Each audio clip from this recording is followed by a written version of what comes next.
Jina langu naitwa Elia Paulo Athmani, ndio mwenyekiti wa First Wisdom Foundation.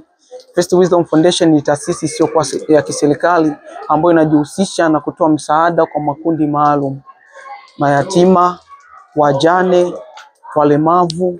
Lakini tunapenda kualika ndugu na jamaa kwamba tarehe 24 ya mwezi wa 12 tutakuwa na sherehe kubwa ambayo itajumuisha makundi yote ya watu maalum.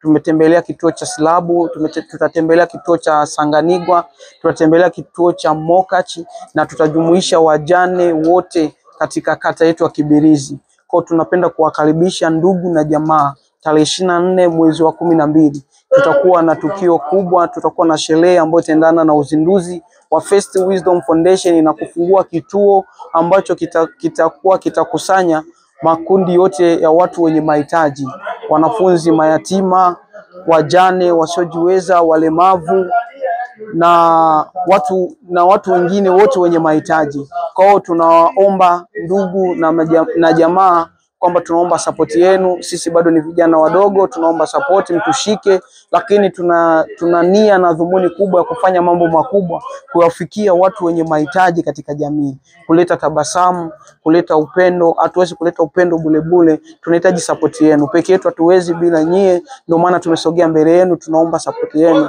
Kwa mawasiliano zaidi 07 06 92 13 97 28. Kwa hiyo ukipiga utaonana na uongozi kwa ujumla, nao watakupa feedback zote. Tunawashukuru sana ndugu na jamaa kwa support yenu. Karibuni sana tarehe 24 mwezi wa 12 tutakuwa na tukio kubwa. Asante.